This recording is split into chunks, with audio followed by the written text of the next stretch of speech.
अच्छा देखो sir, recording start हो चुका है। बेसिकली मैक्रो इकोनॉमिक्स में एक टॉपिक चल रहा था ना, इंटरनेशनल ट्रेड। उसमें ऐसे तो ओवरऑल एक अंडरस्टैंडिंग हो चुका था कि क्या होता है इंटरनेशनल ट्रेड, कैसे एक्सपोर्ट इंपोर्ट के थ्रू से कंट्री अपना रेवेन्यू कमाता है। दिस काइंड ऑफ डिस्कशन हो चुका था। आज का जो डिस्कशन है, ये डिस्कशन थोड़ा सा डिफरेंट है। इंटरनेशनल ट्रेड का ही एक इम्प्रोवाइज्ड कॉन्सेप्ट है। कॉन्सेप्ट का नाम है सर एक्सचेंज रेट। क्या नाम है? Exchange rate and its impact on international trade. Exchange rate बहुत इंपॉर्टेंट एक फिनोमेना है हमारे देश का या किसी भी कंट्री का।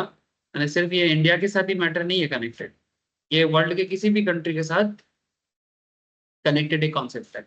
एक्सचेंज रेट से फॉर एग्जांपल, जैसे हम लोग जब इंटरनेशनल कुछ पेमेंट करते हैं, ठीक है, हम लोग जब इंटरनेशनल पेमेंट करते हैं, इधर आके बैठ जाओ,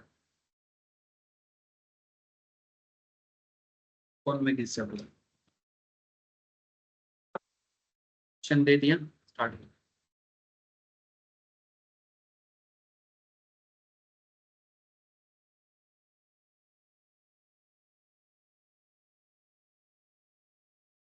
हम लोग जब इंटरनेशनल कुछ चीजें परचेस करते हैं तो डॉलर कमाते हैं ना। हाँ, सॉरी, गलत बोला ना। इंटरनेशनल जब हम लोग कुछ चीजें बेचते हैं तो डॉलर में कमाते हैं, और जब हम लोग इंटरनेशनली कोई चीजें परचेस करते हैं तो डॉलर में पे करते हैं, है ना। तो वहां पर जब हम लोग डॉलर में पे करते हैं या डॉलर में कमाते हैं, दोनों में से कुछ भी एक हो सकता है।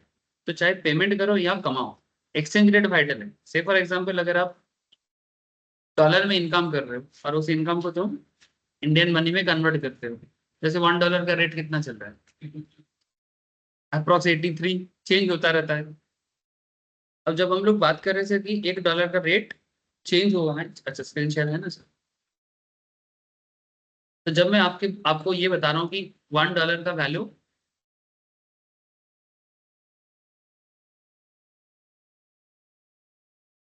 से फॉर एग्जाम्पल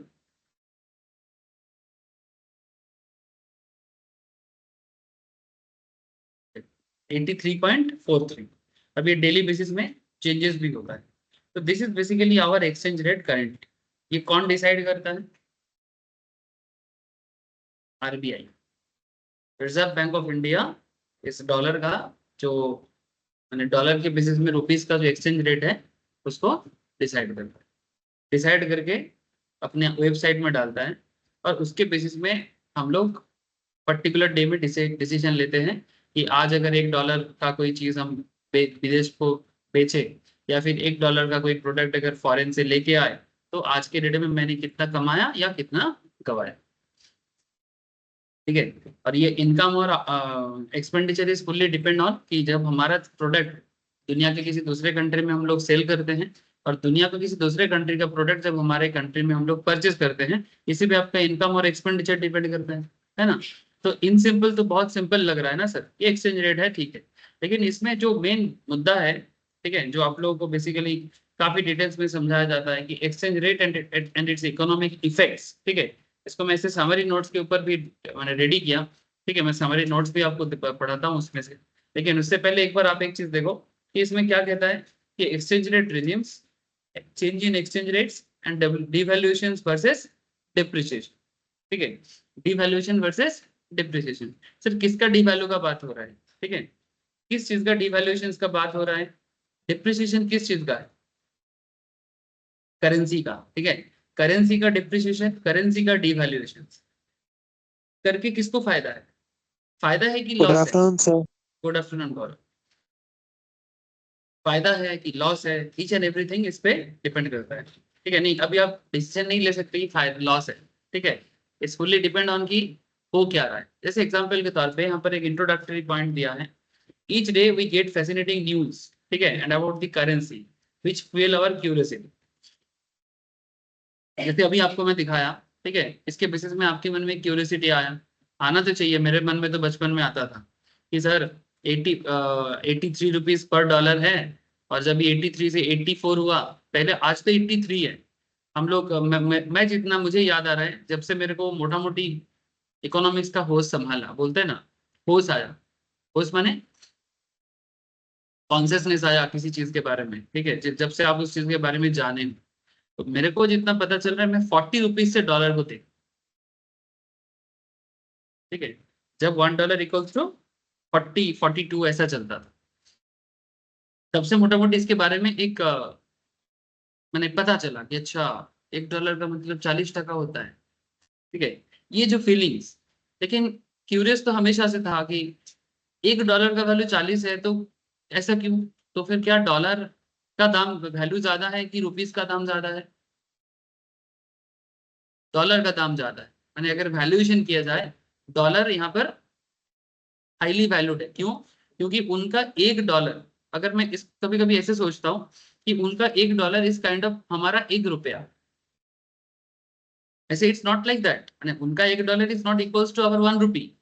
बट मैं कहना ये चाहता हूँ कि किसी इंडियन की पॉकेट में जब ₹1 होता है, सिमिलरली जब एक अमेरिकन की पॉकेट में $1 आता रहता है, तो उसमें जो फीलिंग्स आता है, आज अगर आपको किसी को बोले कि भाई जैसे हमारे यहाँ पर भिखारी आते हैं, हम लोग भिखारी को दान देते हैं, है ना, नॉर्मली लोग कितना दान देना चाहता है? 10 टका, 20 टका, कोई कोई पॉकेट में 5 टका देता है आजकल, नहीं तो इन जनरल एक कॉन्सेप्ट था कि ₹1, है ना। आजकल भिखारी लेता नहीं है ₹1, that's a different thing. But normally ऐसे एक कॉन्सेप्ट है कि जैसे गांव साइड में आज भी चलता है, भिखारी घर में आने से, ठीक है, चावल देना, और चावल के ऊपर ₹1 का एक सिक्का समेत भिखारी भिक्षुक को दिया जाता, ठीक है। ऐसा घर घर में से ₹1 करके जुगाड़ करना और चावल लेके उनका एक जिंदगी का गुजारा हो जाता है। सो माई पॉइंट ऑफ व्यू इसकी, जब पॉकेट से ₹1 जाता है तो आपको जो फीलिंग्स आता है, अमेरिकन को भी एक एक डॉलर पॉकेट से जाने में सिमिलर काइंड ऑफ फीलिंग्स होगा। लेकिन जब उनके $1 को हमारे रुपीस के साथ जब हम लोग कंपेयर करते हैं, तो देखा जा रहा है कि भी उनका $1 इक्वल्स टू अवर ₹40।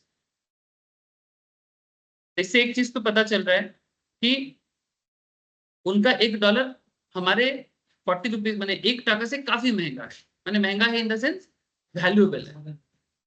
इसलिए जब हम लोग फॉरेन मार्केट में कुछ एक्सपोर्ट करके इंडिया में लेके आते हैं, जब उसको हम लोग इंडियन मार्केट में उसको फॉरेन एक्सचेंज के किसी भी ऑफिस में जाके या फिर किसी दुकान में जाके जब उसको तोड़ते हैं, ठीक है, माने फॉरेन एक्सचेंज को जब इंडियन मनी में कन्वर्ट करते हैं, तो हमें ज्यादा पैसा मिलता है कि कम पैसा मिलता है?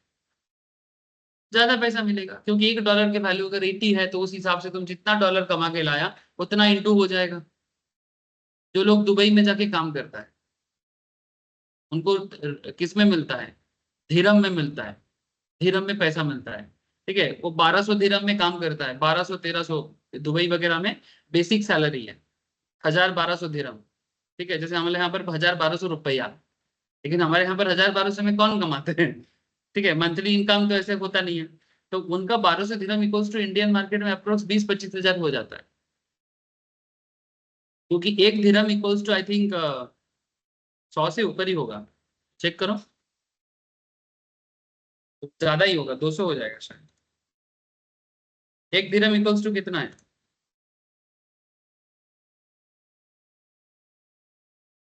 1 धीरम, धीरम बोलते हैं ना? हाँ। अच्छा 22 पॉइंट, ये अच्छा 1 दिरहम मैंने 22 टका 71 पैसा, ठीक है। मैंने अगर कोई किसी के पास 1000 दिरहम है, तो 1000 × 22 हो जाएगा, 22 हजार। समझ में आ रहा है? तो दिस इस काइंड ऑफ एक्सचेंज रेट हम लोग यूज करते हैं। नाउ अब क्वेश्चन ये उठता है, जैसे हमारे $1 का वैल्यूएशन आ गया सर, $1 इन रुपीज हो गया ₹80। डिसाइड कौन करता है? My question is to all of you कि डिसाइड कौन करता है? तो बात क्यों करता है? एग्जाम दे देंगे ना। तो कथा बोली इसके अंदर, পরীক্ষা দিচ্ছিস? পরীক্ষা दे।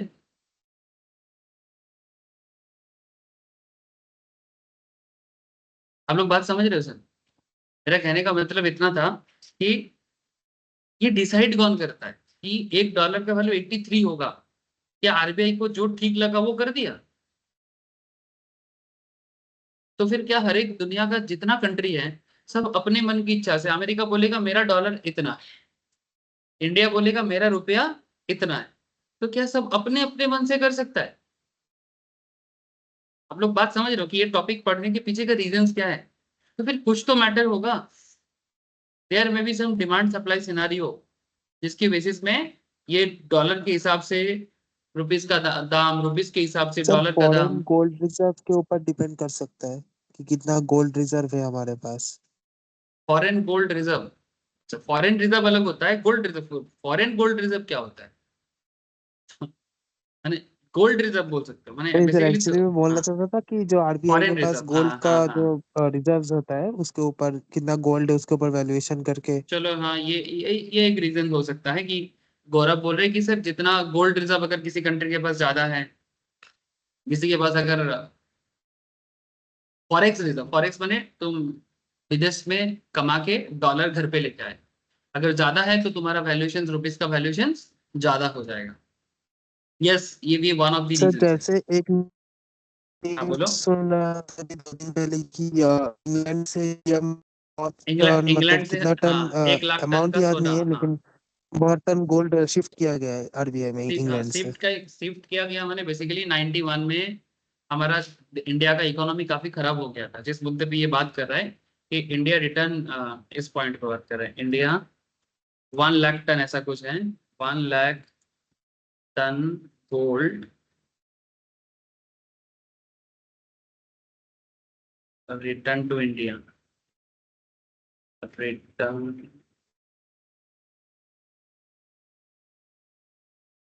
इंडिया कम्युनिकेट, पता नहीं एक्चुअली क्या लिखना चाहिए। 100 metric tons of its gold stored in UK to domestic vaults in financial year 24. Transfer makes one of the largest movements of gold by India since 1991, when a portion of gold reserve was pledged to tackle a foreign exchange crisis. यानी basically foreign exchange crisis का मतलब है कि 91 के time पे India का financial condition करीब करीब पाकिस्तान का जो आज का हालत है कुछ वैसा हो गया था, थोड़ा बेहतर।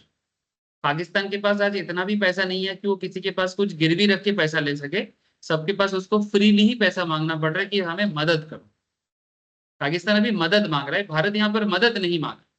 भारत बोला कि मेरे पास पैसा नहीं है, आप मेरा कुछ चीजें मॉर्गेज रखो, बदले में मेरे को पैसा, विच इज बेटर,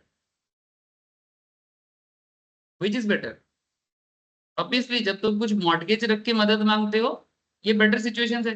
तो 91 में हमारा सिचुएशन काइंड ऑफ आज के पाकिस्तान के सिचुएशन की तरह हो गया था ना, ऑलमोस्ट लाइक दैट। क्योंकि पाकिस्तान का फिर भी 22, 23, 24 करोड़ का जनसंख्या है, वो लोग मैनेज करने का थोड़ा कोशिश कर रहा है। हमारा जनसंख्या तो 100 करोड़ तब भी था, है ना। तो 100 करोड़ को मैनेज करना और 20, 22 करोड़ को मैनेज करना, तो ऐसे से हमारा एक स्टेट मैनेज होता है ना। बंगाल उड़ीसा को जोड़ दो तो फिर पाकिस्तान, या फिर यूपी अकेला ही पाकिस्तान के समान, है ना। तो एक कंट्री चलाना, हमारा एक स्टेट चलाना, समझ सकते हो सर।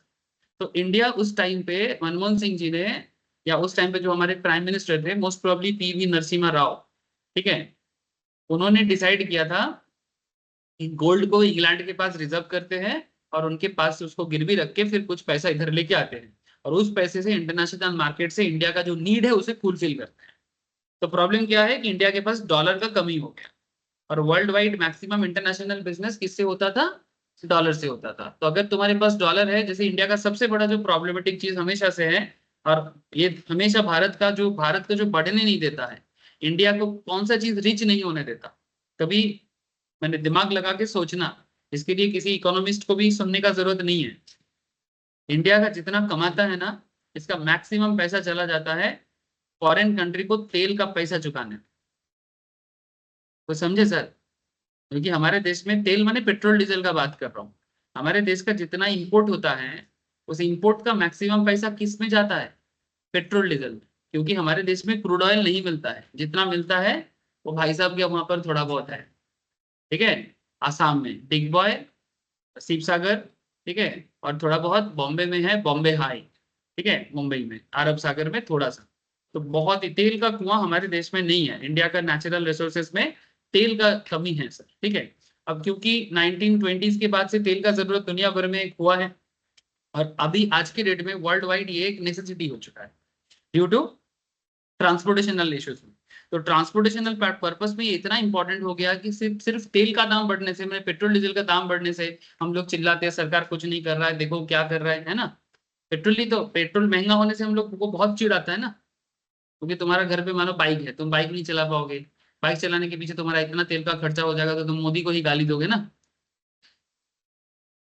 गाली देना जिसको दे लो, उसमें दिक्कत नहीं है, ठीक है, डेमोक्रेटिक राइट है सबको, बस शालीनता मेंटेन करो। माने शालीनता समझते हो ना, माने जितना तुम मैनेज करके दे सकते हो, ठीक है।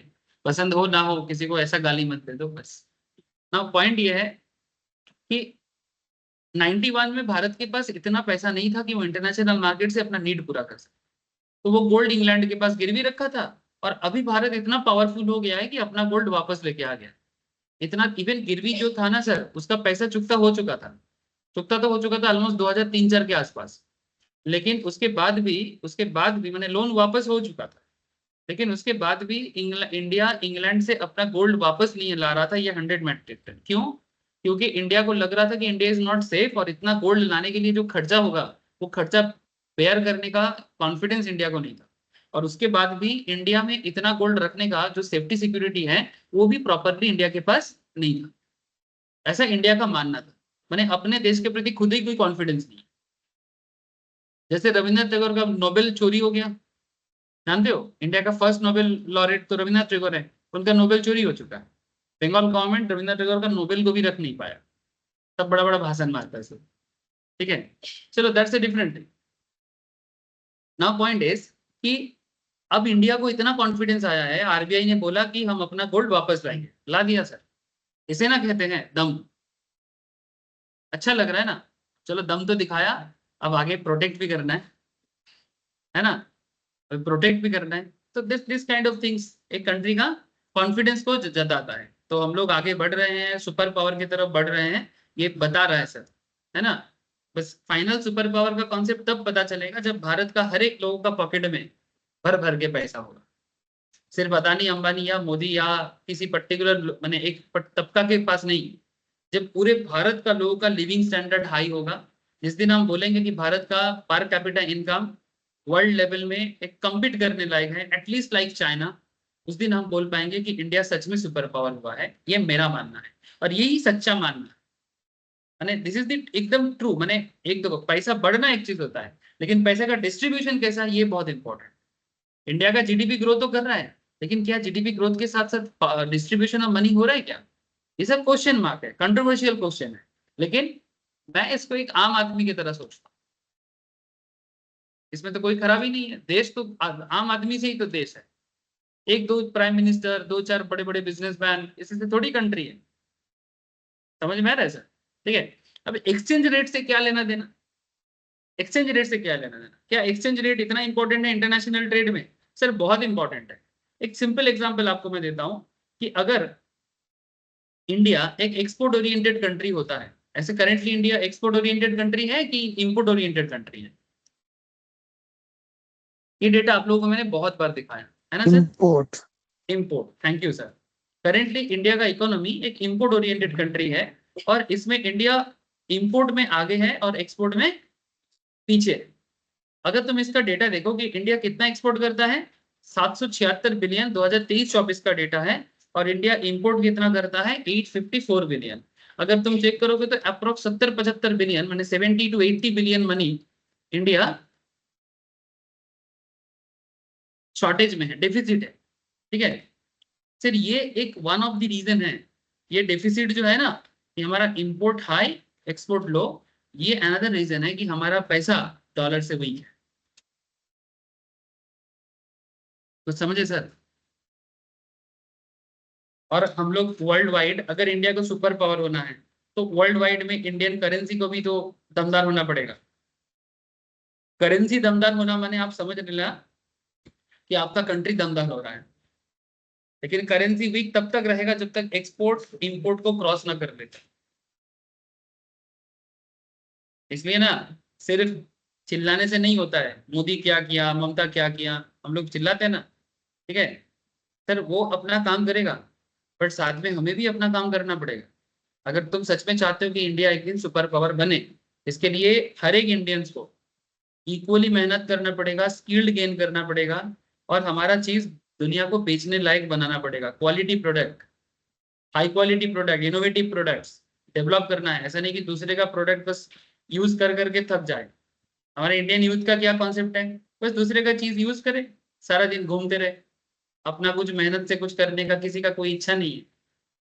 या फिर जोर से जोर थोड़ा नौकरी मिल जाए, एक बुलेट खरीद लेंगे रॉयल एनफील्ड, पीछे बिठा लेंगे उनको और घूमते रहेंगे। हाँ, अच्छा दूसरा भी है क्या उनके पीछे बैठने का, उनका स्कूटी में आप बैठ जाओगे। चलो ये भी अच्छा सपना है। ऐसे लड़की लोग आगे बढ़ रहा है बहुत ज्यादा। एक काम करो, उनकी स्कूटी के पीछे ही बैठ जाओ, अच्छा है, गुड आइडिया। जोक से पार्ट, जिसको जैसा समझना है, ठीक है। ना पॉइंट इज दैट कि चलो मैं अभी आपको एकदम सीधा पॉइंट पे लेके आता हूँ एक्सचेंज रेट से। अच्छा, इसमें एक बात और बता देता हूँ फॉर कॉन्सेप्ट क्लियरिंग, कि अगर डॉलर का रेट जैसे डेली मार्केट में, इंटरनेशनल मार्केट में डॉलर का रेट का हेरफेर होता है, कभी 80 रहता है तो कभी 83 होता है, कभी 82 होता है, कभी 81 होता है। तो अगर डॉलर का रेट हाई रहेगा, एक्सपोर्ट को मदद मिलेगा कि डिसएडवांटेज है?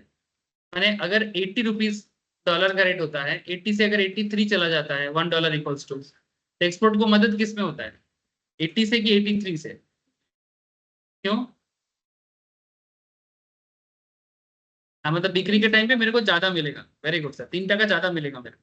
लेकिन इंपोर्ट में क्या चाहते हो तुम इंपोर्ट के टाइम पे चाहते हो कि 83 ना होके ये 80 हो जाए। दुविधा देख रहे हो सर? एक्सपोर्ट बढ़ाने के टाइम पे तुम चाहते हो कि 80 83 हो जाए, लेकिन इंपोर्ट के टाइम पे तुम चाहते हो नहीं 83 80 हो जाए, या और नीचे आ जाए। जितना नीचे आएगा इंपोर्ट कॉस्ट उतना कम पड़ेगा।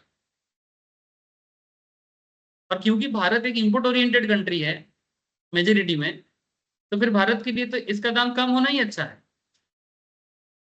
इसके लिए इसका मतलब ये होता है कि ज्यादा होना भी अच्छा नहीं है, कम होना भी अच्छा नहीं है, एक बैलेंस होना अच्छा होता है। तो समझ में आ रहा है? ठीक है, चलो। अगर आपको एक मोटा मोटी इंट्रोडक्टरी आइडिया लगा है, अब आपको मैं एकदम एक्सचेंज रेट के बेसिक मुद्दे पे बात करेंगे। एक्सचेंज रेट के ऊपर ये नोट्स मैं आप लोगों को शेयर कर दूंगा, ठीक है। बहुत वाइटल एक सिस्टम मैंने शॉर्ट में मैंने इसको दिया। आप लोगों की किताब में तो एकदम भर भर के दिया है, ये शॉर्ट में है, आप लोग कलेक्ट कर लेना, पढ़ने में भी सुविधा होगा, बड़ा बड़ा अमाउंट अक्षर में दिया होगा, ठीक है। तो चलो, ये जो भी दिया हुआ है मैं इसी को पढ़ाता हूँ।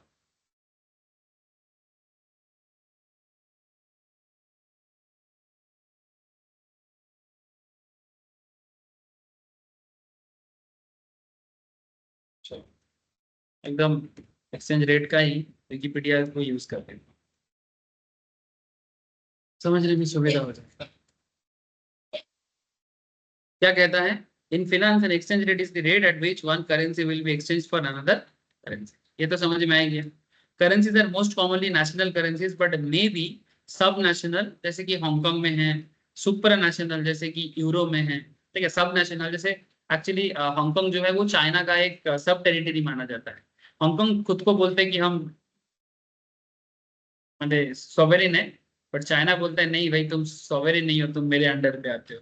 उसका एक अपना प्रॉब्लम है, ठीक है। जैसे कश्मीर वाले हमेशा चिल्लाते रहते हैं ना, इनका तो कोई ठीक नहीं है। कभी बोलते हैं कश्मीर बनेगा पाकिस्तान, कभी बोलता है नहीं कश्मीर किसी का नहीं है, ठीक है। लेकिन एक्चुअली तुम लोग कुछ भी नारा लगा लो, जिसका है उसी का होके रहेगा। नारा लगाने वाले नारा लगाते रह जाएगा, ठीक है। भारत के अंदर बैठ के नारा लगाते हैं कश्मीर बनेगा पाकिस्तान, सोचो दम सोचो। और हम लोग इसको वोट देते हैं, लोग कहाँ पर करते हैं? जेएनयू में, जवाहरलाल नेहरू यूनिवर्सिटी, यूथ का बड़ा पसंदीदा जगह है। और वहां पर नारा लगता है कश्मीर बनेगा। शर्म आना चाहिए, चुल्लू भर पानी में डूब के मर जाना चाहिए ऐसे लोगों को सपोर्ट कर। तब किसके बारे में बात कर रहे हो? जो ऐसे नारा लगाते हैं, जो ऐसे नारा लगाते हैं, ऐसे नारेबाजी जो लोग करते हैं, और उनको जो लोग सपोर्ट करते हैं, जो पॉलिटिकल पार्टी उनको बैकअप देते हैं, कुछ नहीं बोलते, सीधा जेल में क्यों नहीं डाल देता? एक यूनिवर्सिटी के अंदर पॉलिटिकल लगा हुआ है, तुम ऐसे नाराबाजी करते हो? हाँ, जो भी हो, चलो। इसे जेल में डाल दिया गया बाद में, ठीक है। मनमोहन सिंह के साथ डिनर किया था जिसने ये नारा लगाया था, जिसके इसमें आके मनमोहन सिंह के साथ डिनर कर रहा है, जेल में डालना चाहिए, डिनर कर रहा है बैठ के प्राइम मिनिस्टर। पाकिस्तान की मदद से इंडिया में टेरर अटैक कर रहा है और हमारे ही दिल्ली में बैठ के हमारे नाक के नीचे हमें ही दम कर रहा है। क्या दिन है। ये सब आप लोग नहीं जानते ना, डिटेल्स में जाना करो, ठीक है। देश के अंदर का सिचुएशंस को समझा करो कि कुछ लोग हैं जो देश को तोड़ना चाहता है और कुछ लोग हैं जो देश को जोड़ना चाहता है। अब तुम तोड़ने वाले के फेवर में रहोगे कि जोड़ने वाले के फेवर में, ठीक है। क्योंकि देश जुड़ा रहेगा तो सब कुछ बन जाएगा, लेकिन देश ही अगर टूट जाएगा फिर कैसे क्या बनेगा, नहीं समझे। ठीक है चलो। एक्सचेंज रेट में जैसे इंस्टीट्यूट यहाँ पर क्या बोलते हैं, each day we get fascinating news about currency which fuel our curiosity such as rupee gains 12 पैसा against US dollar, dollar spot forward rate plummet, rupee down, euro hold steady, ये सब मार्केट में news चलता है, ठीक है। Pound स्ट्रेंथेन्स etcetera, ठीक है। And ever wondered that this jargon mean, इसका क्या मतलब है। We shall try to understand a few fundamentals related to currency transaction in this unit. In this chapter, we examine the demand and supply for domestic currency. It is not domestic currency alone that we need. Household business and governments in India, माने घर का एक घर का economy, business का economy, overall situations, as well as सरकार माने government of India क्या सोचता है। For example, buy different types of goods and service produced in other countries, जिसके बारे में मैं आपको स्टार्टिंग में थोड़ा सा समझा रहा था, उसी को यहाँ पर इंग्लिश भाषा में बोला है, ठीक है। कि जब हम लोग विदेश से कोई चीज खरीद के लाते हैं, similarly residents of the rest of the world, resident of the rest of the world buys goods and service from resident in India, माने दुनिया के बाकी कंट्री के लोग जब हमारा चीजें परचेज करते हैं, फॉरेन इन्वेस्टर्स, जब फॉरेन इन्वेस्टर्स इंडियन मार्केट में पैसा लगाता है, and government invest in our country, foreign government भी हमारे देश में पैसा लगाते हैं, foreign institutional investors, foreign government भी इंडियन मार्केट में पैसा लगाते हैं, क्यों। रिटर्न मिलता है इसके चक्कर में, इंडियन मार्केट में रिटर्न है इसलिए लगाते हैं। Just as our national invest in other countries, जैसे हमारे देश भी दूसरे कंट्री में पैसा लगाते हैं, क्यों, क्योंकि दूसरे कंट्री में हमें रिटर्न मिलेगा। तो ये दुनिया का एक कॉन्सेप्ट है कि हम तुम्हारा जहां पर ग्रोथ है वहां पर पैसा डालो, कभी चाइना पे लगाते हैं, कभी इंडिया के ऊपर लगाते हैं, कभी यूरोपियन मार्केट में लगाते हैं, कभी अमेरिकन मार्केट में लगाते हैं, जिधर ग्रोथ है उधर पैसा लगाते हैं। नहीं समझे, नहीं समझा। In the same way, lending and borrowing also take place internationally. Lending, borrowing माने जिसके पास ज्यादा है वो उधार देता है, जिसके पास कम है उधार लेता है, ठीक है। These and similar other transactions give rise to an international dimension of money, which involves exchange of one currency for another. इसी के कारण एक करेंसी दूसरे करेंसी में बदलते हैं। जब हम जापान से लोन लेते हैं तो जापान का पैसा हमारे देश में आते हैं, ठीक है, आते ही हमारे करेंसी में कन्वर्ट होता है। जब जापान का लोन का पैसा हम जापान को लौटाते हैं विद इंटरेस्ट, तो हमारा पैसा जापान के करेंसी में कन्वर्ट होता है ना, ऑटोमेटिक ना। तो इतना सारा चीजें डे टू डे लाइफ में होता रहता है।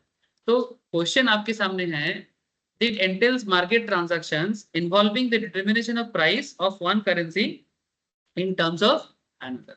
लेकिन सवाल ये उठता है सर, तो फिर ये रेट ऑफ एक्सचेंज, जैसे कि बार बार क्वेश्चन आ रहा है सर, $1 इक्वल्स टू अगर 82 83 जो भी हो रहा है, या फिर 1 yen इक्वल्स टू 140 समथिंग, $1 माने 1 माने इंडियन रुपीज के साथ जापानीज येन का क्या कनेक्शन है, ठीक है, या फिर डॉलर के साथ येन का क्या कनेक्शन है, ये सब डिसीजन कौन लेता है और क्यों लेता है, ठीक है।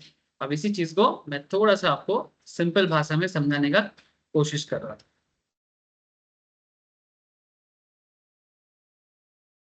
इंस्टीट्यूट अपने मैट में काफी डिटेल्स में बोला है, बट मैं आपको इसी चीज को थोड़ा समझाने का कोशिश कर रहा हूँ। देखो, the exchange rate is also regarded as the value of one country's currency in relation to another country's currency. For example, an interbank exchange rate of 141 Japanese yen, 141 Japan का जो माने क्या बोलते हैं करेंसी, उसे येन कहते हैं।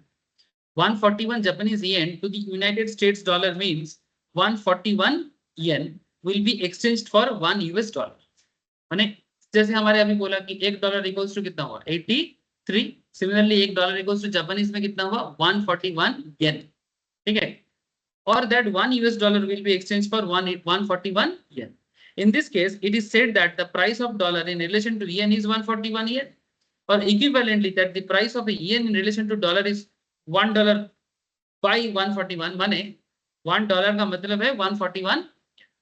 माने बेसिकली ये बात सिर्फ इंडिया का नहीं है, दुनिया के हर कंट्री के साथ हर कंट्री का एक्सचेंज रेट होता है। तो ये जो एक्सचेंज रेट है ये कोई एक पर्टिकुलर कंट्री का फिनोमेना नहीं है, ये दुनिया का हर कंट्री का फिनोमेना। माथा में जा रहा है ना बात। Each country determine the exchange rate regime. अब हर एक कंट्री एक्सचेंज रेट का एक रेजिम फाइंड आउट करता है। Regime in the sense is a way of monetary authority of a country or currency union manage the currency about other currencies and the foreign exchange market. It is closely related to monetary policy and the two are generally dependent on many of the same factor। ठीक है, मैंने कहना यह चाहता है regime का मतलब होता है समय। रेजिम का मतलब क्या होता है समय। मैंने डिफरेंट टाइम में हर कंट्री का, जैसे मैं आपको स्टार्टिंग में बोला कि हमारे देश का मॉनेटरी पॉलिसी कौन डिसाइड करता है आरबीआई। ठीक है, और ये सब रेट ऑफ एक्सचेंज कौन डिसाइड करता है आरबीआई। तो आरबीआई ये सब मैटर डिसाइड करता है। ठीक है, तो इसमें दो तरह का चीज होता है। फॉर एग्जाम्पल करेंसी में भी फ्लोटिंग और पेक्ड। कभी क्या होता है कभी कभी कि करेंसी को फिक्स कर दिया जाता है कि भाई तुम कुछ भी करो मेरा करेंसी चेंज नहीं होगा, उसको बोलते हैं पेक्ड या फिक्स्ड। और एक होता है फ्लोटिंग, जैसे जैसे मार्केट सिचुएशंस बदलेगा पाड़ा कमा होता जाएगा। जैसे इंडियन मार्केट में जो चल रहा है वो क्या है फ्लोटिंग की पेक्ड। फ्लोटिंग दिख तो रहा है ना। इवन मैं मेरा एक ट्रेडिंग का क्लास भी चलता है सर, जैसे स्टॉक मार्केट ट्रेडिंग होता है ना वैसा एक ट्रेडिंग का कोर्सेज चलता है मेरा, उसको बोलते हैं करेंसी ट्रेडिंग। करेंसी ट्रेडिंग मैंने बेसिकली उसमें ये जो डेली बेसिस में जो मार्केट में डॉलर के बेसिस में रुपीस का फ्लक्चुएशंस या डॉलर के बेसिस में यूरो का फ्लक्चुएशंस, इस फ्लक्चुएशंस में लोग ट्रेड करते हैं और जैसे स्टॉक मार्केट से कमाते हैं वैसा ही करेंसी ट्रेडिंग करके भी कमा सकता है। सर हम लोग भी कर सकते हैं, कोई भी कर सकता है, बस उसके बारे में नॉलेज होना चाहिए। आप लोग जो पढ़ रहे हो उसी का एक इकोनॉमिक एरिया है कि क्यों होता है किस लिए होता है। जिनको मैं सिखाता हूँ ना, ज्यादातर लोग जो ट्रेडिंग के लिए आते हो तो कमाने के लिए आते हैं, उनको इकोनॉमिक्स का इतना लेना देना नहीं है। वो सिर्फ ये सीखने के लिए आते हैं कि बता दो कि कब बढ़ेगा कब गिरेगा। ठीक है, वो उसको मैं सिखाने के टाइम पे टेक्निकल एनालिसिस सिखाता हूँ, कैंडल स्टिक्स वगैरह दिखा देता हूँ। ठीक है, और क्या क्या चीजें रुपीस को मोटा मोटी मैनिपुलेट कर सकते हैं उसका एक आइडिया दे देता हूँ। क्योंकि उनको अगर मैं इतना डिटेल्स में पढ़ने बोलूँ तो वो लोग इतना ना क्या फ्लोटिंग रेट पेग्ड रेट पागल हो जाएगा। उनको उनको तो इनकम से मतलब है, उनको ज्यादा बोलो तो वो पागल हो जाता है। Government can impose certain limits and controls on exchange rate. Government कभी कभी क्या करता है कुछ कंट्रोल एंड लिमिट उस पर लगा देता है। Countries can also have a strong और वीक करेंसी। किसी किसी कंट्री का करेंसी स्ट्रॉन्ग होता है जैसे कि यूएस डॉलर, जैसे कि यूरो, है ना। ये सब क्या है स्ट्रॉन्ग करेंसी। किसी किसी कंट्री का करेंसी वीक होता है। ठीक है, क्या इंडिया का करेंसी वीक है? मॉडरेट है, इसको आप वीक नहीं बोल सकते। चाइना कभी कभी बहुत बदमाशी करता है। बदमाशी माने वो कभी कभी मैंने मैनिपुलेट करता है। मैंने इसके बारे में भी मैं आपको बताऊंगा। ठीक है, मैंने जितना होना चाहिए उससे कम दिखाता है या जितना होना चाहिए उससे ज्यादा दिखाता है। ज्यादा दिखा के भी मैनिपुलेट हो सकता है, कम दिखा के भी मैनिपुलेट हो सकता है। अभी तो एक चीज बता रहा था वो एक्सपोर्ट इंपोर्ट का डेटा। अगर आप ज्यादा दिखाओगे जितना होना चाहिए तो एक्सपोर्ट में मैनिपुलेशन हो जाएगा ना। जैसे इंडिया अगर सोचे कि 83 की जगह 93 दिखा रहा है, तो जब हम लोग एक्सपोर्ट करके लाएंगे तो हमें बदले में ज्यादा मिलेगा। माने जो हमसे इंपोर्ट कर रहे हैं उनको ज्यादा देना पड़ेगा, उनके लिए हो जाएगा ज्यादा। और अगर हम लोग कम दिखाएंगे तो हमें इंपोर्ट में सुविधा मिलेगी। तो कभी कभी ये मैनिपुलेट भी कर सकता है। तो फिर इसका कोई हार्ड एंड फास्ट रूल है कि नहीं है? तो रूल तो बहुत सारा चीजें हैं, बट वही कंट्री अगर अपना फाइनेंशियल डेटा, जैसे चाइना का एक क्या है ना, चाइना एक ऐसा कंट्री है जो अपने बारे में दुनिया के सामने ना हमेशा सब कुछ बंद करके रखता है। उनका मानना है कि मैं जो दिखा रहा हूँ वही देखो। ठीक है, आप मैंने ओपनली कुछ देखने का कोशिश मत करो। जैसे बोलते हैं छुपा रुस्तम, वैसा कंट्री है वो, ओपनली कुछ नहीं करना चाहता, छुप छुप के। कभी कभी मेरे को लगता है this is good for protection purpose, मैंने कंट्री के प्रोटेक्शन के लिए अच्छा है, बट इस तरह का कॉन्सेप्ट दुनिया में हमेशा एक बैर ही पैदा करेगा। बैर समझते हो? बैर माने क्या बोलते हैं उसको, माने एनिमी, माने तुम मेरे बारे में सब जानते हो, मैं तुम्हारे बारे में कुछ नहीं जानता, तो ये तो बैर हो गया ना, माने बेसिकली एक झगड़ा हो गया ना। जैसे इंडिया अपने बारे में हर चीज ओपन रखता है, अमेरिका भी ओपन रखता है, लेकिन चाइना अपने बारे में हर एक छोटा छोटा डेटा भी छुपा के रखता है और जानबूझ के मैनिपुलेट करता है। प्रॉब्लम समझा करो सर। मैंने अपने लिए तो ठीक है कि इंडिया अपना कंट्री का प्रोटेक्शन है, ये है वो है, दैट्स ओके, बट ओवरऑल अगर देखा जाए दुनिया में भाईचारा रेडी करना, एक इंटरनेशनल ब्रदरहुडनेस रेडी करना, गड़बड़ है। स्वामी विवेकानंद जब चिकागो धर्म सभा से आया था ना वापस लौट के, तो इंडिया तो ब्रिटिश से ऑलरेडी मैंने कॉन्कर्ड हो चुका था, मैंने कॉलोनी बन चुका था, 200 साल हो गया था। तो बोले इंडियंस को एक चीज बोला था, बोले आप लोग ना बहुत ज्यादा मैंने शांति मत हो जाना, मैंने ऐसा ना हो जाए कि बहुत पीस हो गया, ब्रिटिश चला गया, मैंने सब ठीक हो गया, बोले ये ब्रिटिश जाएगा और चाइना अटैक करेगा। ये बात उस टाइम पे बहुत सारे लोगों ने विश्वास नहीं किया, क्योंकि चाइना का भी इकोनॉमिक कंडीशन उस टाइम पे काफी खराब था। बट स्वामी विवेकानंद एक बहुत बड़े फिलोसोफर थे, मॉन्क थे, और सबसे बड़ा बात एक नॉलेजेबल इंसान थे। उन्होंने ये चीज आइडेंटिफाई कर लिया था कि चाइना अटैक करेगा हम लोग, और हम लोगों को भी अटैक छोड़ो, तो तिब्बत को अटैक करके ले लिया ना, और उसके बाद हमारा मानस सरोवर और कैलाश पर्वत वो भी हड़प लिया, क्योंकि वो तिब्बत के पास है, और तिब्बत के साथ हमारा कोई माने प्रॉब्लमेटिक रिलेशन नहीं था। इसलिए हम लोग कभी तिब्बत को नहीं बोले कि भाई हमारा मानसरोवर कैलाश को हमें दे दो। क्यों? बिकॉज तिब्बत हमेशा मानता था कि ये इंडिया और हम एक ही है।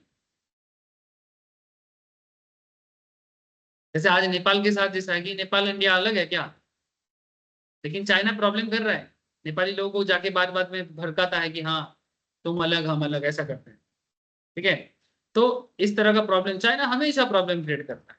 चलो आगे बढ़ते हैं। In floating exchange rate regime, exchange rates are determined in the foreign exchange market, which is open to wide range of different type of buyers and sellers। माने मार्केट में कितना लोग उस पर्टिकुलर करेंसी को बाई सेल करना चाहता है। क्यों खरीदेगा? वही जो सस्ता है उसको सस्ता दाम पे खरीदेगा और महंगा दाम पे बेचेगा। सस्ता दाम पे खरीद के अगर महंगा दाम पे बेचे तो उसको प्रॉफिट है ना, और इसका उल्टा भी होता है, महंगा दाम पे बेच के सस्ता दाम पे खरीद, इसको बोलते हैं शॉर्ट सेलिंग। अब मैं ट्रेडिंग कॉन्सेप्ट में ज्यादा बात नहीं करना चाहता, ठीक है, जो करेंसी ट्रेडिंग क्लास में मैं सिखाता हूँ, बट आपको एक आइडिया दे रहा हूँ कि मार्केट में इसको लेके ट्रेड होता है। फॉरेक्स मार्केट एक अलग से है, एक आइडिया के लिए मैं आपको दिखा दे रहा हूँ सर, इंडिया में भी चलता है। जस्ट विजिट एनएससी के वेबसाइट में विजिट करो, आपको एक बेसिक आइडिया तो लग ही जाएगा। डेरिवेटिव में क्लिक करो, कितना तरह का डेरिवेटिव दिख रहा है देखो, इक्विटी, करेंसी, कमोडिटी, इसमें ये करेंसी के अंदर फॉरेक्स आता है सर। ये देखो करेंसी का अभी रिसेंटली हमारे इंडिया में करेंसी में ट्रेड करने में कुछ बैन लगा है सेबी ने, तो इसलिए काफी सारा चीजें रेस्ट्रिक्शन हुआ है लास्ट 1-1.5 महीने से, बट उससे पहले भरपूर ट्रेड होता था। ये देखो मैं अगर इसमें से किसी भी एक में, जैसे ये 83.450 अलग अलग दाम पे चल रहा है, किसी भी करेंसी फ्यूचर में अगर मैं क्लिक करूं, ये देखो इसमें एक ऑर्डर बुक देखो कितना लोग कितने दाम पे बीड एंड आस्क चल रहा है। बीड आस्क माने जो खरीदना चाहता है वो बीड करता है, जो बेचना चाहता है वो आस्क करता है। ठीक है, तो कितना सारा लोग 212 क्वांटिटी ऑर्डर बुक आज का जनरेट हुआ है, 212 क्वांटिटी है जो 83.44 में बाई करना चाहता है, लेकिन जो बेचने वाला वो थोड़ा तो महंगा करेगा ना, 83.45 में वो बेचना चाहता है। ठीक है, इस तरह से 20 ऑर्डर, 18 ऑर्डर, 361 ऑर्डर, 380 का क्वांटिटी का ऑर्डर, अलग अलग ऑर्डर बुक आपको दिखाई दे रहा है। तो ये बेसिकली मैं आपको ज्यादा डिटेल्स में नहीं जा रहा हूँ सर, क्योंकि ये अलग टॉपिक हो जाएगा, यानी एक्सचेंज रेट के बेसिस में जो ट्रेड चलता है। लेकिन मैं आपको ये दिखाने के लिए आया कि डेली बेसिस में लाखों लोग करोड़ों अमाउंट पे इस मार्केट में ट्रेड होता है। ठीक है, माने कुछ लोग बाई करते हैं करेंसी और कुछ लोग सेल करते हैं करेंसी। इसमें वो लोग ट्रेड करके पैसा कमाता है। ठीक है, पैसे क्यों ट्रेड होता है? Because there are some currency fluctuations always in the market. ठीक है, अब इसी फ्लक्चुएशंस का फायदा उठा के ये लोग ट्रेड करता है। तो इसी के बारे में यहाँ पर बोला कि in floating exchange rate regime exchange rates are determined in the foreign exchange market, जो अभी मैं आपको एक थोड़ा सा दिखाने का कोशिश कर रहा था, which is open to a wide range of different types of buyer। इस मार्केट में कोई भी आ सकता है, इंडियन लोग भी आ सकते हैं, विदेशी लोग भी आ सकते हैं अगर उनको परमिशन है तो। And where currency trading is continuous 24 hours a day except weekends. Saturday Sunday छोड़ के मंडे टू फ्राइडे 24 घंटा करेंसी मार्केट में ट्रेड होता है। क्यों? नॉर्मली तो स्टॉक मार्केट ऐसा नहीं होता। स्टॉक मार्केट 9:15 में खुलता है, 3:30 में क्लोज हो जाता है, बट करेंसी मार्केट 24 घंटा ट्रेडिंग चलता है। भाई सर क्यों? एक कंट्री जागता है तो दूसरा कंट्री सोता है। ऐसे मानो ये स्टार्टिंग होता है ऑस्ट्रेलिया से, या फिर बोल सकते हो जापान से। जापान मार्केट पहले ओपन होगा, फिर जापान खुलते खुलते ऑस्ट्रेलिया खुलेगा, फिर ऑस्ट्रेलिया के बाद धीरे धीरे सिंगापुर खुलेगा, फिर सिंगापुर जब मोटा मोटी शाम होता जाएगा इंडिया खुल जाएगा, फिर इंडिया जैसे खुलेगा फिर ऑटोमेटिकली मिडिल ईस्टर्न कंट्रीज खुलेगा, फिर यूरोप खुलेगा, फिर जब यूरोप बंद होते जाएगा अमेरिका खुलेगा। ऐसा करते करते 24 आवर्स बीत जाता है और करेंसी का जो ट्रेडिंग है वो चलता ही रहता है। हाँ, जरूरी नहीं कि इंडियन करेंसी उस टाइम पे नहीं चल रहा, बट कोई ना कोई करेंसी का पेयर में ट्रेड होता रहता है। डिपेंड करता है कि मार्केट का ओपनिंग, क्योंकि जापान में सुबह होता है हमारे यहाँ से कम 12-15 घंटा पहले। समझ रहे हैं ना सर? तो उनका जो ऑफिस आवर्स है, हमारा जो ऑफिस आवर्स है, तो वो कहीं ना कहीं एक मार्च कर जाता है। इसलिए मार्केट पूरा सारा 24 घंटा ये फॉरेन एक्सचेंज मार्केट चलता रहता है। ये सब बहुत ही इंटरेस्टिंग टॉपिक है। शायद अभी मैं आपको समझाने के लिए 2-4 बात कर पा रहा हूँ, डिटेल्स में नहीं जा पा रहा हूँ सर, मेरा कुछ रेस्ट्रिक्शन है इस क्लास का। नहीं तो अगर मौका मिले ना अभी आपको मैं करेंसी ट्रेड कराना सिखा दूँ, तो आपका ये जो प्रैक्टिकल में थोड़ा दिक्कत हो रहा है ना वो भी समझ में आए। ठीक है, मैंने समझ रहा, मेरा रेस्ट्रिक्शन कहाँ है। मैंने अगर मैं आपको अभी स्टॉक मार्केट दिखाऊंगा ना, अभी मार्केट खोल के बैठ जाऊंगा, अभी आपको दिखा दूंगा कि कहाँ कितना करेंसी चल रहा है। 83 में खरीदो, 3.50 में बेचो। एक एक लॉट में, एक लॉट 2 लॉट करके खरीदा जा सकता है। 3,000 4,000 5,000 10,000 टका भी तुम इन्वेस्ट करके ट्रेड कर सकते हो। करता है मेरा स्टूडेंट लोग। मैं भी कभी कभी करेंसी में थोड़ा कम ही कर पाता हूँ, ज्यादा स्टॉक में करता हूँ, बट मैंने इट्स रियली पॉसिबल कि आप आराम से कमा सकते हो। कुछ कोई कोई स्टूडेंट है जिनको करेंसी में मजा आ जाता है, वो करता है करेंसी, कॉमोडिटी करता है। बोलेगा सर हमको स्टॉक्स अच्छा नहीं लगता, हमको करेंसी अच्छा लगता है। करो करेंसी, पैसा कमाने से मतलब, अपना फंड को कैसे मैनेज करोगे तुम्हारे ऊपर। इसलिए ये लोग इंश्योरेंस ये वो, इवन म्यूचुअल फंड्स में भी पैसा नहीं लगाता, सीधा stock market option trading derivative में काम करता है। High risk taker, derivative trading में सबसे ज्यादा पैसा है। चाहे करेंसी करो, कॉमोडिटी करो, स्टॉक करो, इनको कभी भी म्यूचुअल फंड पसंद नहीं आएगा। एक एक दिन में 5,000 कमाता है, क्यों जाएगा म्यूचुअल फंड? सुबह 9:15 को जो मेरा क्लास होता है ना 9:30 को, सामने बैठ के 5,000 7,000 कमा के घर जाता है। उनका कैपिटल, मैं तो बस मार्केट समझाता हूँ, डायरेक्शन बताता हूँ, उसकी बेसिस में बैठे बैठे कमाता है और घर जाता है। जाने के टाइम पे सर देखो आज का, एक आध बार लॉस भी खाता है, ऐसा बात नहीं है, लेकिन मैक्सिमम डे प्रॉफिट ही करता है। कभी कभी बोलता हूँ लोभ हो जा रहा है बाबू, शांति रख ले। लोभ माने ग्रेडी हो जाता है ना। जिस दिन मार्केट में मोमेंटम नहीं है, फालतू में एक पोजीशन लेके रख दिया, गिर गया, लॉस हो जाएगा। अभी जब मार्केट में मोमेंटम नहीं है, काय को जा रहे हो? जैसे आज मार्केट में भयंकर मोमेंटम, स्टॉक मार्केट में आरबीआई का मॉनेटरी पॉलिसी अच्छा चेंज का अनचेंज रखा। ठीक है, और बैंकिंग स्टॉक पेटीएम भयंकर बढ़ा, भयंकर 400-500 पॉइंट। 22,800 पे ओपन हुआ था, 23,300 400 में जाके रुका, 300 में I think. That is always reason, तुक्का नहीं है, जुआ नहीं है। एक स्टूडेंट आया मेरे पास पढ़ने, एजेड है थोड़ा, वो एक जगह में पूछने गया था कि ऐसे ऑप्शन मार्केट ट्रेडिंग सीखना है, तो बोलता है कि ये तो जुआ है। बोले नहीं जुआ नहीं है, मैं जुआ नहीं करूंगा। बोले नहीं ये जुआ ही है।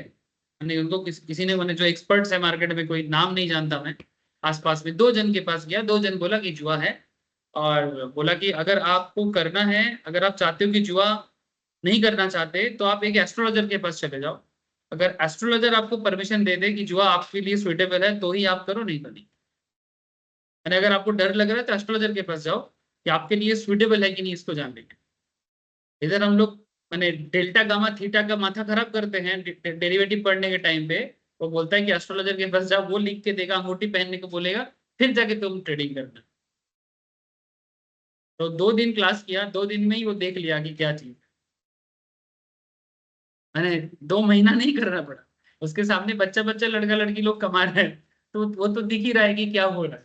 ठीक है। तब फिर उसको लगा अच्छा, तो फिर आज जाने के टाइम पे मेरे को बोल रहे हैं सर आशा जाग रहा है मन में। अब बोले चलो आशा जागने में अच्छा है। तो ये सब कहानी नहीं सुना रहा हूं मैं आपको, एक्सचेंज मार्केट कैसे काम करता है उसका आइडिया दे रहा हूं। तो यहाँ पर क्या बोला सर, 24 घंटा। तो spot exchange rate is the current exchange rate, while the forward exchange rate and exchange rate that is quoted and traded today but for delivery and payment on specific future date। माने basically एक होता है coated, coated माने जिसको basically next दिन होगा, future market में काफी लोग पोजीशन लेके बैठा है कि कल दाम बढ़ेगा तो बेचेंगे। इस तरह का सिचुएशंस में कोटेड मैटर आता है। आपको इतना कॉम्प्लेक्सिटीज में जाने का जरूरत और नहीं है। बस आपको मैं इतना कहने का कोशिश कर रहा था कि डेली बेसिस पे मार्केट में जो ट्रेड होता है उसके ऊपर बेस करके इसका दाम निर्धारित होता है। 83 का चीज 83.5 में जाएगा कि 83 82.80 में आ जाएगा, ये डिपेंड करता है ट्रेडिंग में क्या चल रहा है। अगर ज्यादा लोग बाई कर रहे हैं तो दाम बढ़ता है, ज्यादा लोग सेल कर रहे हैं तो दाम गिरता है। समझे? चलो मैं आपको कुछ थियोरेटिकल बातें ही कर देता हूँ। एक्चुअली ये सब प्रैक्टिकल चीज है। ऐसे ये देखो, यहाँ पर एक थाईलैंड का exchange rate display in Thailand, Thailand का एक्सचेंज पे ऐसे डिस्प्ले किया गया है कि $1 इक्वल्स टू उसका बाइंग रेट और selling rate. Great Britain pound पे buying rate, selling rate. Euro, CNY, JPY, Myanmar, Australian dollar, AUD, Hong Kong dollar, Korean, Philippines, सबका एक्सचेंज रेट दिया हुआ है। ये थाईलैंड का एक्सचेंज है। समझ में आ रहा है सर? ये बहुत सारा चीजें कैलकुलेशंस का चीजें हैं सर। ठीक है। फिलहाल मैं आपको एक इंटरेस्टिंग चीज पे लेके जाता हूँ कि ये सब कौन डिसाइड करता है, और इसको डिसाइड करके अल्टीमेटली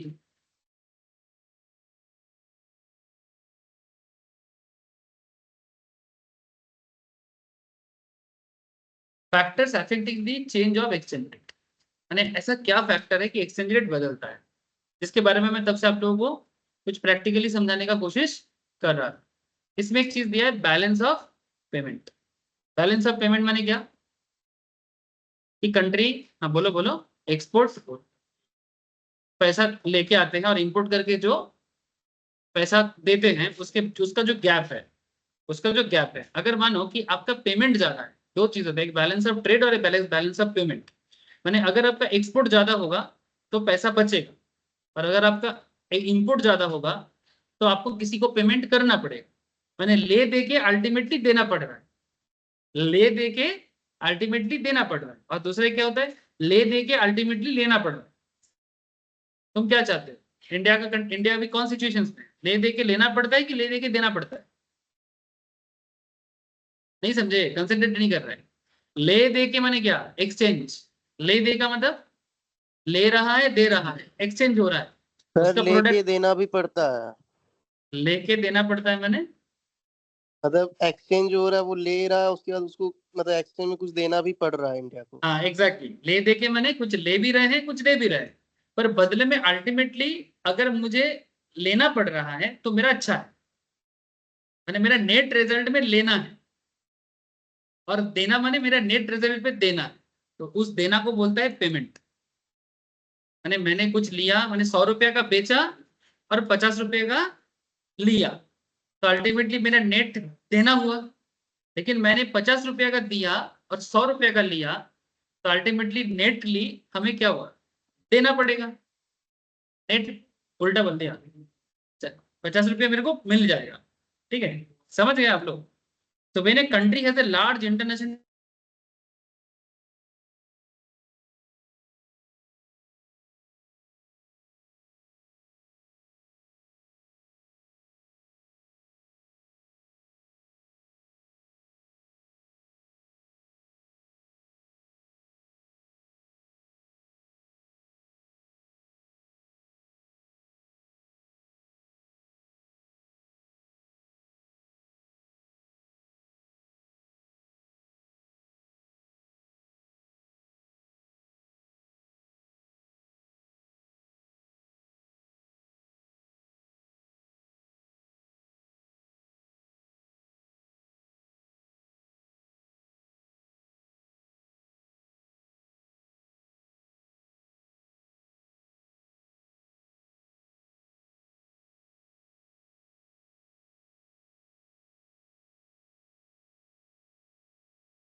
अरे म्यूट कर।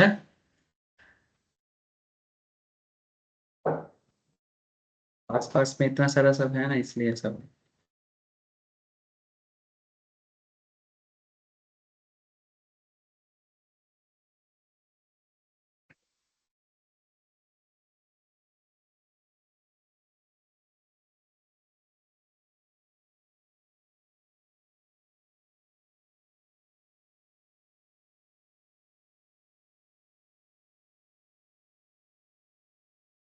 देखो देखो, दिख रहा है ना? ये सबको स्क्रीन दिखाई दे रहा है और आप लोगों को मेरा आवाज आ रहा है?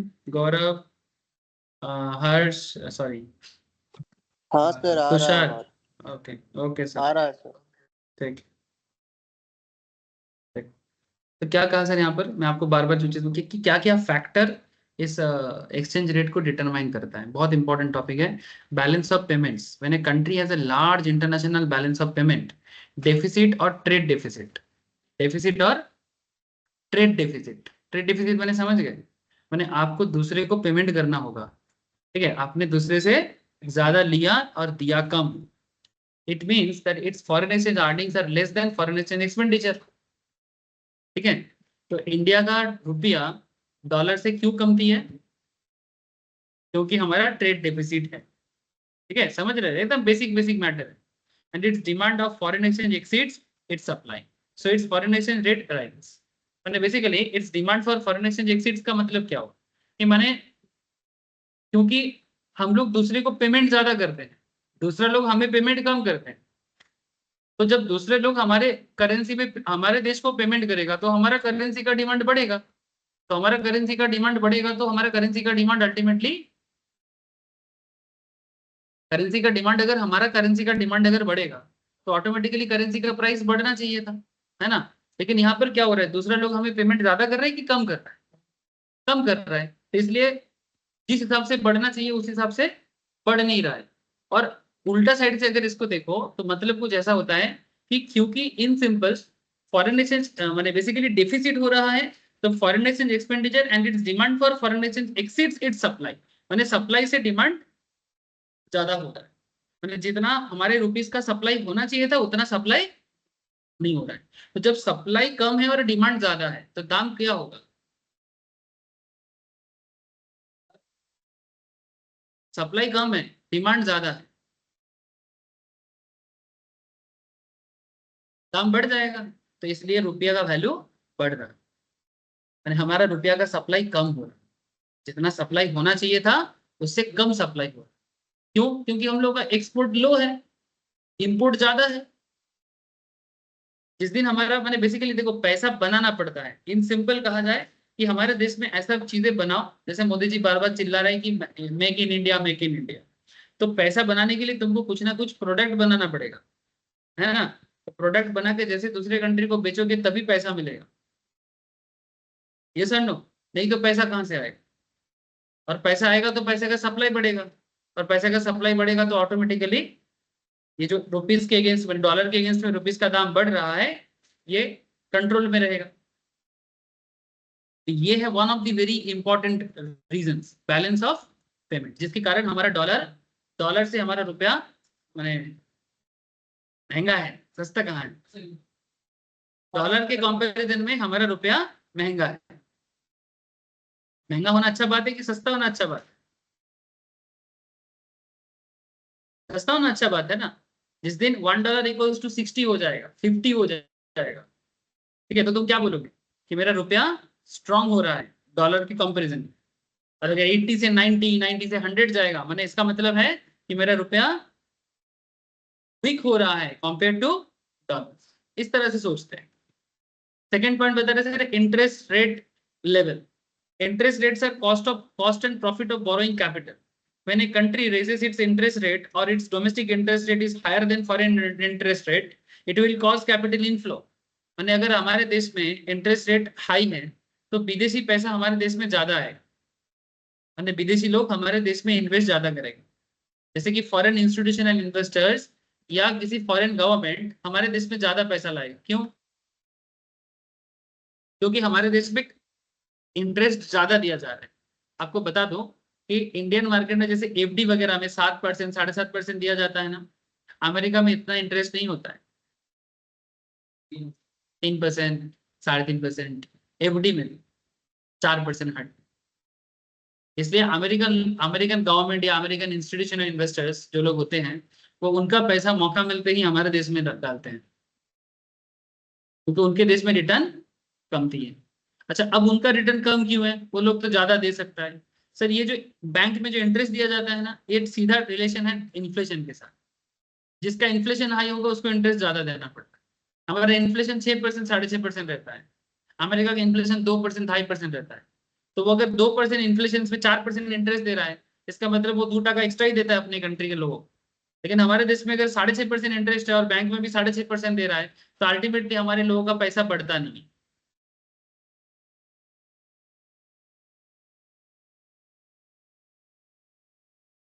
समझ में आ रहा है सर? मैंने ज्यादा कम का मैटर नहीं है, मैटर है कि कितना कितना ज्यादा पे कितना ज्यादा हो रहा है। ठीक है, ये सब चीजें थोड़ा कॉम्प्लेक्स है, लेकिन धीरे धीरे समझ आएगा सर। ठीक है, एक्चुअली ये बहुत ज्यादा प्रैक्टिकल। स्टॉक मार्केट क्लास में मेरे को थोड़ा सा मौका ज्यादा मिल जाता है, बिकॉज वहां पर कोई सिलेबस नहीं है, कोई सिलेबस नहीं है, जो मर्जी बोलो, बस मार्केट का ग्रोथ का कारण बोल दो उनको। ठीक है, फिर तुम लोग के केस में क्या है सर, सिलेबस खत्म करना है, ये करना है, रेस्ट्रिक्शन है, इसलिए मैं बहुत ज्यादा डिटेल्स में नहीं जा पाता। इंटरेस्ट रेट लेवल, अच्छा इन्फ्लेशन फैक्टर, ठीक है, तो इंटरेस्ट रेट लेवल कैसे इंडियन करेंसी का वैल्यू को कम कर रहा है कॉम्पेयर टू डॉलर, समझ में आ रहा है? कि interest rates are cost of profit और borrowing capital. When a country raises its interest rate और its domestic currency, domestic interest rate is higher than the foreign interest rate, it will cause capital inflow, thereby increasing the demand for domestic currency। माने हमारे देश का currency में demand इस time पे बढ़ रहा है बिकॉज हम लोग ज्यादा इंटरेस्ट दे रहे हैं, तो allowing the currency to appreciate and foreign exchange depreciate. माने तो फिर तब क्या हो जा रहा है, डॉलर के अगेंस्ट में हमारा रुपया महंगा हो जा रहा है बिकॉज हम लोग ज्यादा पैसा दे रहे हैं। सब रीजन है। इन्फ्लेशन भी फैक्टर है, अभी इन्फ्लेशन का बात कर रहे थे। The inflation rate of country rises, the purchasing power of money declines। यानी अगर मार्केट में इन्फ्लेशन ज्यादा रहेगा तो पब्लिक का परचेसिंग पावर क्या होगा, कम हो जाएगा। Very good sir. ठीक है, तो जैसे हमारे देश में 7% का 6.5-7% का अगर इन्फ्लेशन चलता है, ऐसे इन्फ्लेशन रिसेंटली थोड़ा कम बता रहा है, बोल रहे हैं कि 4-5% का टारगेट है RBI, लेकिन टारगेट से थोड़ा पीछे ही रह जाता है हमेशा। तो अगर 6% का इन्फ्लेशन बता रहा है, तो 6% का इन्फ्लेशन का मतलब क्या है कि आज अगर आपके पॉकेट में 100 रुपीज है, नेक्स्ट ईयर अगर 6% का महंगाई रहेगा तो 100 से 6 टका गिरा दो, मैंने 100 का वैल्यू हो जाएगा 94। भले ही पॉकेट में 100 दिखे, बट वो एक्चुअल में हो गया 94। आप बोलोगे सर नहीं, पैसा तो 100 का ही है। मतलब ये है कि जिस 100 टका में आप पहले जो चीज खरीद सकते थे, ड्यू टू 6% इन्फ्लेशन रेट, अब वो चीज का दाम 106 हो गया और आपका 100 6 टका गिर गया। समझे कि नहीं सर? बात समझ में आ रहा है कि नहीं? तो इन्फ्लेशन फैक्टर एक बहुत मायने रखता है। जिस कंट्री का इन्फ्लेशन हाई होगा, जान लो sir, if both countries have inflation, अच्छा हर कंट्री में थोड़ा बहुत इन्फ्लेशन चलता है, the currencies of countries with high inflation will depreciate against those with the low inflation। यानी जिसका इन्फ्लेशन हाई होगा उसका करेंसी ज्यादा रहेगा, जिसका इन्फ्लेशन लो रहेगा उसका करेंसी लो में रहेगा। ठीक है, the latter is relative evolution of the former. मैंने कहता है कि जिसका इन्फ्लेशन हाई है वो ज्यादा डिप्रिशिएट हो जाएगा। जैसे इंडिया का इन्फ्लेशन हाई है कॉम्पेयर टू यूएस, सिंपल समझा, इंडिया का इन्फ्लेशन हाई है कॉम्पेयर टू यूएस, इसलिए इंडिया का रूपी यूएस के रूपी के अगेंस्ट में डिप्रिशिएट है, माने वैल्यू कम है। माने ये सभी पैरामीटर में हम लोग यूएस से पीछे। क्या क्या पैरामीटर हो गया, balance of payment, interest rate level, inflation, fiscal and monetary policy. Although the influence of monetary policy on the exchange rate changes of a country's government is indirect, it is very important. In general, the huge fiscal revenue and expenditure deficit caused by expansionary fiscal and monetary policies, and inflation will devalue the domestic currency. The tightening fiscal and monetary policy will reduce the fiscal expenditure and stabilize the currency and increase the value of domestic currency. Sir माने? Sir माने basically जब किसी country में पैसे का कमती होता है तो गवर्नमेंट क्या करता है? फिस्कल पॉलिसी लेता है। फिस्कल पॉलिसी क्या होगा सर? फिस्कल पॉलिसी माने जैसे मानो सरकार ने देख रहा है कि मार्केट में पैसा का कमती है तो सरकार बोलेगा कि पब्लिक से टैक्स ज्यादा लो। सरकार के पास अगर पैसा कमती है तो टैक्स ज्यादा लो। तो अगर टैक्स ज्यादा लेगा आपसे तो क्या हो गया? टाइटनिंग कर दिया। यानी आप जो भी इनकम करोगे उसका मैक्सिमम पैसा सरकार के पास चला जाएगा। जीएसटी हाई कर देगा, इनकम टैक्स हाई कर देगा, कॉर्पोरेट टैक्स हाई कर देगा, एक्साइज कस्टम सब ज्यादा कर देगा। ये सब फिस्कल पॉलिसी का पार्ट है। और अगर इसको लूज करेगा तो आपके पास में पैसा पड़ा रहेगा। अब इसमें क्या होगा? मनी सप्लाई में इंपैक्ट पड़ेगा ना। समझ में आ रहा है ना? अच्छा, मॉनेटरी पॉलिसी क्या होता है? जब जैसे आज ही था मॉनेटरी पॉलिसी का डेट, जानते हो? रेपो रेट बोलते हैं। जिस रेट में आरबीआई कमर्शियल बैंक को लोन देता है उसे रेपो कहते हैं। और कमर्शियल बैंक जिस रेट में उसको वापस कर बने, आरबीआई कभी कभी इसको उनसे इंटरेस्ट लेता है, उसे रिवर्स रेपो कहते हैं। जिस रेट में कमर्शियल बैंक आरबीआई से लोन लेते हैं कॉल्ड रेपो, और उल्टा जब होता है तो उसे कहते हैं रिवर्स रेपो। तो रिवर्स रेपो को छोड़ दो। अगर कमर्शियल बैंक को आरबीआई को हाई रेट में इंटरेस्ट पे करना पड़ता है तो कमर्शियल बैंक भी आम आदमी से हाई रेट में इंटरेस्ट चार्ज करेगा। मानो कि आपका कार का लोन है, पहले देते थे 8%, अब बैंक वाले बोल रहे देना पड़ेगा 9%। तो आप अगर एनुअली 1 लाख टका कमाते हो, सेविंग्स करते हो, तो 1 लाख का 1% अब, पहले आपका 1 लाख का 1% जाता था, अब 2% चला जाएगा क्योंकि इंटरेस्ट रेट उन लोग बढ़ा दिया। तो आपके पॉकेट से पैसा क्या हो जाएगा? कम हो जाएगा। और पैसा किसके पास चला जाएगा? सरकार के घर में चला जाएगा, या फिर वो क्लोज हो जाएगा। तो फिस्कल एंड मॉनेटरी पॉलिसी दोनों एंगल से मार्केट का जो पैसा का मोमेंटम है, मूवमेंट है, उसको कंट्रोल कर देता है। कभी टैक्स पॉलिसी के थ्रू से, कभी इंटरेस्ट रेट पॉलिसी के थ्रू से। तो कहता है although the influence of monetary policy on change of country's government is indirect, it is very important in general. The huge fiscal revenue and expenditure deficit caused by expansionary fiscal and monetary policies and inflation will devalue the domestic currency. यानी अगर market में महंगाई हो जाए ना, महंगाई कब होता है? जब मार्केट में सबके पास पैसा हो जाता है। सबके पास पैसा होना महंगाई का एक सबसे बड़ा रीजन है। सब करोड़पति, ठीक है, मार्केट में आलू बिकता है सोना के दाम पे। अगर सब करोड़पति हो जाएगा तो आलू जो है ना वो भी सोना के दाम पे बिकेगा। कैसे? तुम बाजार जाओगे, मानो बाजार में जितना चीजें हैं सब पॉकेट में मनी बैग निकाल लिया, अरे भाई मेरे पास करोड़ है, केवल कितना दाम है? 1 केजी में क्या होगा? पूरा बस्ता दे दे, खुद भी खाएंगे, लोगों को भी खिलाएंगे, यूट्यूब वीडियो बनाएंगे, उसका भी व्यूज में पैसा कमाएंगे। आजकल करता है ना लोग। हाँ, तो पॉइंट इज, तो आलू का दाम महंगा होगा कि नहीं होगा? समझ रहे हैं? आलू का दाम महंगा होगा, ये सर नो। तो वही चीज बोल रहे हैं कि जब इन्फ्लेशन अगर कब बढ़ता है? जब पैसा का फ्लो बढ़ जाता है। अगर इन्फ्लेशन बढ़ने से क्या होता है? करेंसी डिवैल्यू हो जाता है। माने बेसिकली दाम दिखेगा दाम ज्यादा, 83 84 हो जाएगा, 85 हो जाएगा। माने आप बोलोगे कि यूएस डॉलर के अगेंस्ट में रूपी डिवैल्यू हो गया। कंपैरिजन में होता है, अकेला अकेला नहीं, दूसरे करेंसी के कंपैरिजन में। बुझे जाচ্ছে तो? थोड़ा कॉम्प्लेक्स है, कोर फाइनेंशियल मैटर है, धीरे धीरे समझ आएगा। बट क्या है ना, सिलेबस में दिया है आप लोगों को इस बार, तो पढ़ना तो चाहिए, है ना? ऐसे एग्जाम में क्वेश्चन इजी करेगा, इतना मैं आपको बोल रहा हूँ। मैक्रो इकोनॉमिक्स से एग्जाम का क्वेश्चन इजी ही करेगा।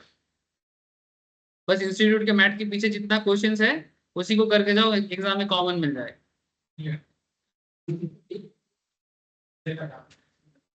मिलेगा, तुम पढ़ा नहीं, मैं बोल तो रहा हूँ। तो फिर पढ़ लो, पढ़ने के टाइम पे नहीं पढ़ना है और मैचिंग चाहिए, पढ़ लिया तब अच्छा हो जाएगा, ठीक है। बट मैं बोल रहा हूँ मैक्रो इकोनॉमिक्स एग्जाम में देखना क्वेश्चन थोड़ा सा इजी रखने का चांसेस ज्यादा, ठीक है। माइक्रो से टफ करने का चांसेस हाई, ऐसा मेरा मानना है, ताकि इंस्टीट्यूट जाने, ठीक है। क्या ना, पेपर सेटर को तो उसको ही पता है। स्पेकुलेशंस क्या है? कुछ लोग करेंसी लेके स्पेकुलेट करता है, वही 80 में खरीदो 82 में बेचो, स्पेकुलेशन कर रहा है, ठीक है। तो they will buy a large amount of that currency which will cause the exchange rate that currency to rise. माने अगर मानो बहुत सारा लोग किसी करेंसी में पैसा डाल रहा है कि इंडियन मार्केट का करेंसी में ग्रोथ होगा, ऐसे सोच के पैसा डालते हैं, तो एक साथ जब बहुत सारा पैसा किसी पर्टिकुलर करेंसी के पीछे पड़ेगा तो करेंसी का दाम तो बढ़ जाएगा ना, समझ रहे हैं ना सर। इसको बोलते हैं स्पेकुलेटर्स। गवर्नमेंट का market intervention when exchange rate fluctuation in the foreign exchange market adversely affects countries economy, trade, or the government needs to achieve certain policy goals through exchange rate adjustment. Monetary authorities can appreciate in currency trading, buying or selling local or foreign currencies, large quantities in the market. माने खुद सरकार भी अपना currency bye करता है ताकि उनको trade में कुछ पॉलिसी में एडजस्टमेंट करना है, करेंसी को एक स्टेबिलिटी लेकर रखने के लिए। जैसे अब आपको बोल रहा था चाइना करता है गवर्नमेंट इंटरवेंशन। जैसे सरकार इस बार क्या किया, बहुत ज्यादा सोना खरीद के लाया, खुद आरबीआई इंटरनेशनल 800 लाख करोड़ का सोना खरीदा है।